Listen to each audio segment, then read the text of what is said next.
하나님 말씀 시편 119편 65절에서 72절까지 시편 119편 65절에서 72절까지 듣겠습니다. 여호와여 주의 말씀대로 주의 종을 선대하셨나이다. 내가 주의 계명들을 믿었사오니 좋은 명철과 지식을 내게 가르치소서. 고난당하기 전에는 내가 그릇 행하였더니 이제는 주의 말씀을 지키나이다. 주는 선하사 선을 행하시오니 주의 율례들로 나를 가르치소서. 교만한 자들이 거짓을 지어 나를 치려하였사오나 나는 진심으로 주의 법도들을 지키리이다. 그들의 마음은 살쪄서 기름덩이 같으나 나는 주의 법을 즐거워하나이다. 고난당한 것이 내게 유익이라. 이로 말미암아 내가 주의 율례들을 배우게 되었나이다. 주의 입의 법이 내게는 천천 금은보다 좋으니이다. 아멘. 말은 곧 그 사람 자체라고 우리가 보통 볼 수 있습니다. 그래서 그 사람이 말하는 것을 보면요, 그 사람이 어떤 사람인지를 우리가 어느 정도 파악은 할 수 있죠. 그런데 그 말로써 그 사람을 온전히 알 수 있는 사람은 이 세상에 거의 없죠. 근데 하나님은 그 말씀이 하나님 자신을 온전히 드러내 주십니다. 그래서 그 말씀을 들으면 얼마나 은혜로운지, 얼마나 선한지, 하나님이 어떤 분이고 우리가 어떠한 존재로 부름받았는지 너무나 분명히 알 수가 있습니다. 물론 세상은 안 그런 사람도 많고 교회를 다녀도 안 그런 사람 정말 많습니다. 말은 그럴싸하고 말은 예수님인데 행동이 못 따라가는 사람들도 정말 많고요.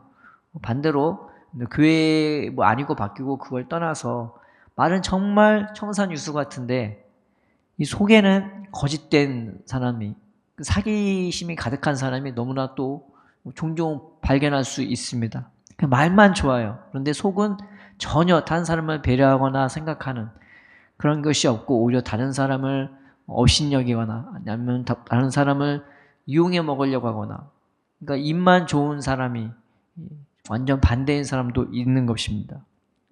또 하나는 그냥 말도 거친 사람도 많죠. 입만 열면 욕이고 입만 열면 난 비판하고 입만 열면 불명불판, 그런 사람들도 있는 것입니다. 그런데 하나님은요, 이 말씀 자체가, 그 말 자체가 하나님을 그대로 드러내 주십니다. 그래서 말씀을 우리가 보게 되면요, 그 말씀이 얼마나 선한지, 그리고 그 말씀대로 하나님이 우리를 정말로 선하게 대하심을, 친절하게 대하심을, 어떻게 이런 하나님이 있을까 생각할 정도로 하나님은 처음부터 끝까지 우리를 향해 지극정성으로 대해 주시는 것을 볼 수가 있는 것입니다.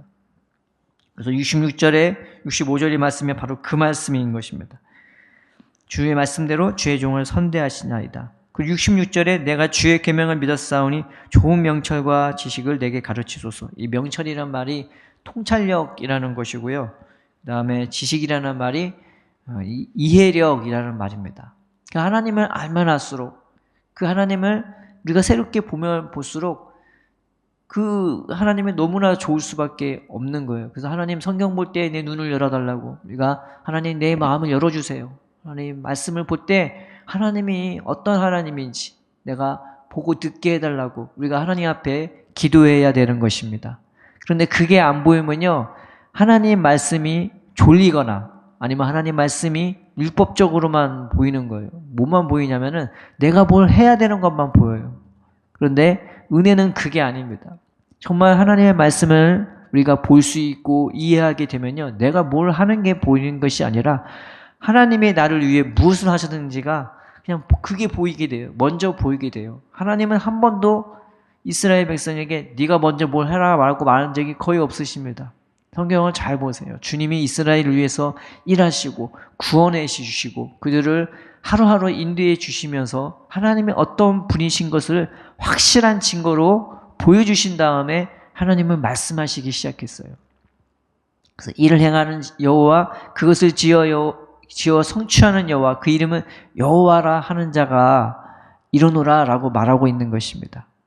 그래서 하나님은요, 그 말씀을 주시기 전에 먼저 일하시고 먼저 역사하십니다. 그런데 문제는 하나님이 아니라 우리인 겁니다. 그렇죠? 하나님의 말씀을 듣는 귀가 없고 그것을 깨닫지 못하니까 하나님과 나와 주파수가 안 맞아요.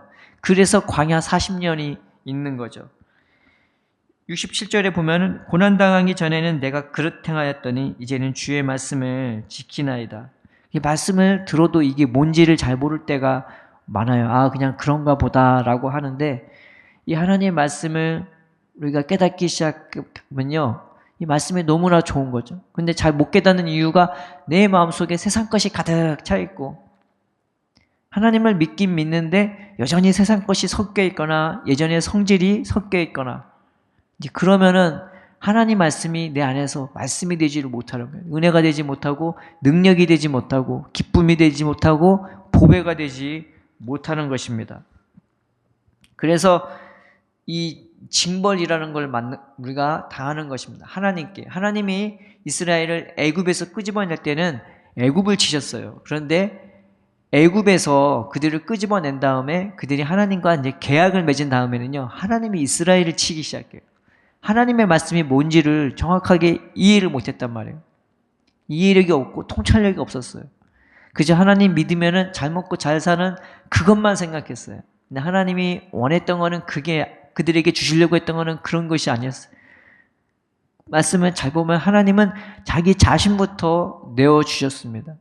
그래서 그 하나님과 함께하고 동행하며 그 하나님의 말씀을 듣고 깨달으며 믿으며 사는 것이 얼마나 큰 은혜이고 능력이 되는 것이, 내가 너의 보호자가 되고 내가 너희를 인도할 거로, 너희는 내 말만 잘 들으라고, 늘 나만 가까이 두라고, 이것이 하나님의 말씀이었습니다.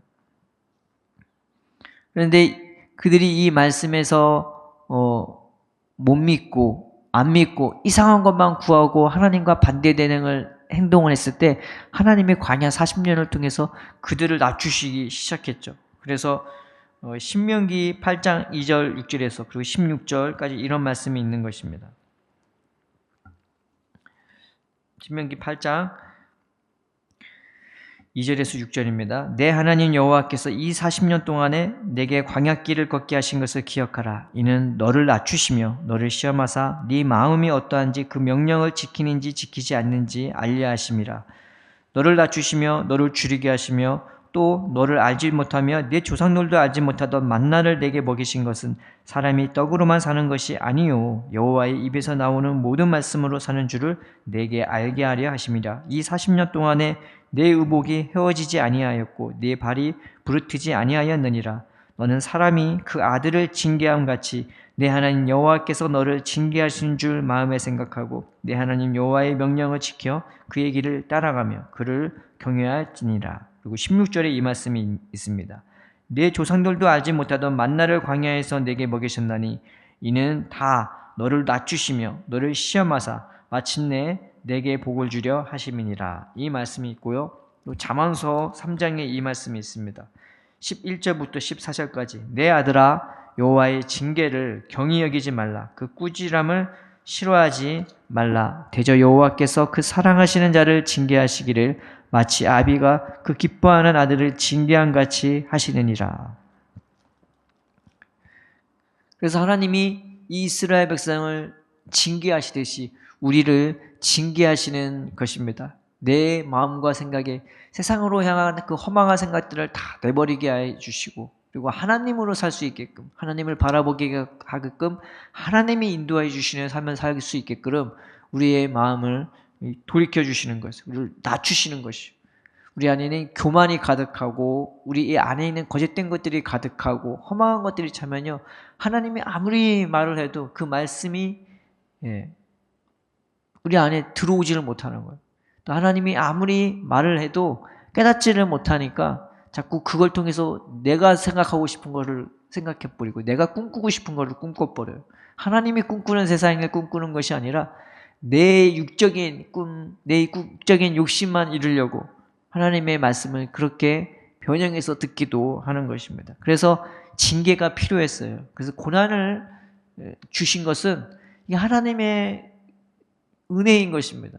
나는 고난을 통해서 버리려는 것이 아니라 고난을 통해서 우리를 새롭게 해주시고, 고난을 통해서 통찰력과 이해력을 주시고, 또 고난을 통해서 온전히 하나님의 말씀을 하나님 말씀 되게끔 그 말씀으로 우리를 붙드시고, 그 말씀으로 그 말씀 대신 하나님, 그 말씀대로 일하시고 역사하시는 그 말씀의 그 좋은 은혜를 우리로 누리게끔 하려고 이 고난을 주시는 것입니다.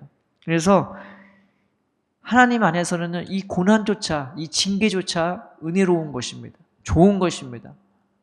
그저 내가 뭐 잘 안 되고 억울한 일 당하고 그게 아니라 이 고난을 통해서 내가 하나님을 알게 되고 하나님을 만나게 되고 하나님의 뜻을 분별하게 되고 이해하게 되고 내 안에 있는 세상적인 욕심, 세상적인 그 생각, 판단력을 다 버려지는 것입니다. 새롭게 되어지는 것입니다. 그래서 68절에 이 말씀이 있죠. 시편 68절에 이 말씀입니다. 주는 선하사 선을 행하시오니 주의 율례들로 나를 가르치소서. 67절에 고난 당하기 전에는 내가 그릇 행하였더니 이제는 주의 말씀을 지키시니이다. 주 하나님은 선하세요. 하나님은 넌 잘못했으니까 제껴지고 너는 잘했으니까 내가 상 주고 이 땅에서 그렇게 우리를 인도하시는 것이 궁극적인 하나님의 뜻이 아닌 것입니다. 여러분 하나님의 말씀을 안 믿는 거는요. 그 말씀 안 믿는 것 자체가 징벌이고 저주라고 예수님은 말씀하셨습니다.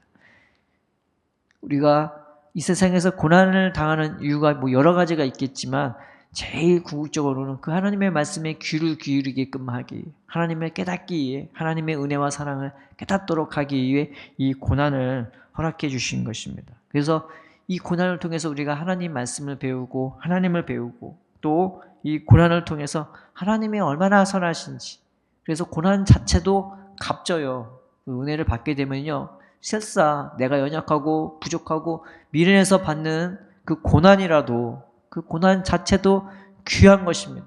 왜냐하면 그 고난을 통해 내가 하나님을 새롭게 만나게 되고 깨닫게 되고 내 인생을 돌이켜서 바른 길로 가게 되기 때문입니다.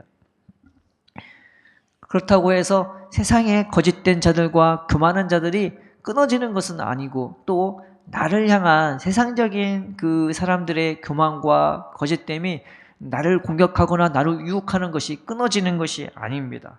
69절에서 70절까지 이 말씀이 있죠. 교만한 자들이 거짓을 지어 나를 치려하였사오나 나는 전심으로 주의 법도들을 지키리이다.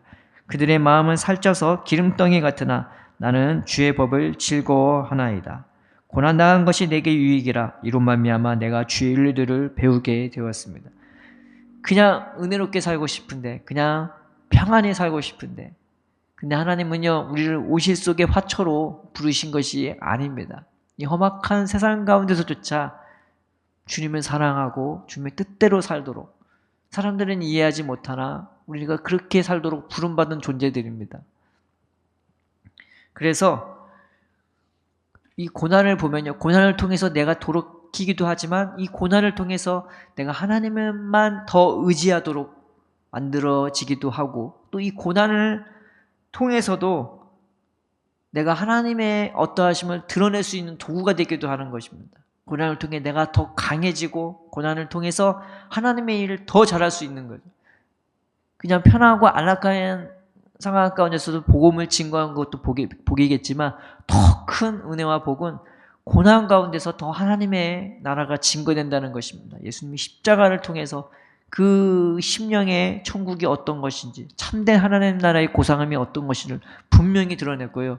사도 바울은 고난을 그렇게 받았는데 오히려 하나님의 복음을 더 잘 증거하는 도구가 이 고난이 되기도 했던 것입니다. 고난을 이겨내는 그 놀라운 그 속에 있는 평안과 기쁨과 감사와 찬양이 고난을 받으면 받을수록 이 안에 있는 것들이 더 강하게 나타났기 때문입니다. 우리가 이 고난조차 감사하면서 하나님, 나는 이 고난을 잘 감당하지 못해요. 고난이라는 말 자체가 두렵기도 합니다. 근데 하나님, 이 고난보다 더한 하나님의 은혜를 내가 맛보기를 원합니다. 그렇죠. 우리는 이렇게 기도해야 됩니다.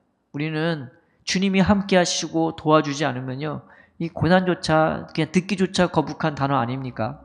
근데 하나님은 이 고난 가운데서조차 세상에 여러 가지 거짓되고 교만한 것들을 투성이에서도 우리를 그 빛의 존재로, 하나님의 자녀의 존재로 부르신 것입니다. 그래서 그 하나님의 입의 법이 우리에게 세상 무엇보다 꿀 같고 보배 같은 것입니다. 내가 뭐라고 하나님은 우리를 그런 존재로 부르셨습니까? 세상 가운데서조차 빛의 존재로, 그 교만한 세상 가운데서조차, 죄가 가득한 이 세상에서조차 하나님은 우리를 빛으로 부른 것입니다. 세상에 악한 자가 많아서 망하는 것이 아니라 선한 자 한 명이 없어서, 의로운 자 한 명이 없어서 망하는 것임을 우리가 성경을 통해 배우지 않습니까? 세상을 욕하고 세상이 이렇다 저렇다 말하기보단 하나님, 나를 당신의 선한 존재로, 당신의 빛된 존재로, 당신의 자녀로 삼아 주옵소서. 그 말씀대로 내게 선을 행해 주시고 나를 고난을 통해 돌이켜 주시고, 또는 고난보다 더 강한 이 은혜로 말미암아서 하나님의 어떠하심을, 그리고 하나님 나라의 어떠함을 드러낼 수 있는 지극히 선한 도구로 나를 사용해 달라고, 그 은혜와 성령으로 충만하게 해달라고, 예수님으로 나를 지켜주시고 예수님으로 인도해 달라고 기도하는, 또 승리하는 저와 여러분 되기를 주님의 이름으로 축원드립니다. 살아계신 하나님 아버지 감사합니다. 하나님이 얼마나 선하신지, 그 입의 말이 얼마나 신실하시고, 또 그 말씀하시는 하나님처럼 얼마나 분명한지 우리가 오늘 배웠습니다. 이 험악한 세상 가운데 우리가 주눅들지 말게 하여 주시옵시고, 오히려 당당히 하나님 바라보며 기쁨과 감사함으로 승리케 하여 주옵시고, 평안으로 우리의 마음을 붙들어 주옵시고, 여러 어려운 순간순간들마다 그것을 압도하는 은혜와 성령으로 충만케 하여 주어서 예수님처럼 하나님 승리할 수 있게 해주세요. 예수님이 십자가에서 승리한 것처럼 우리도 삶의 여러 방향에서, 여러 군데에서 자든지 깨든지 먹든지 마시든지 무슨 일을 하든지 어디를 가든지 승리할 수 있도록, 주님 능히 승리할 수 있도록 주님 붙들어 주시옵소서. 감사하며 예수님의 이름으로 기도드립니다. 아멘.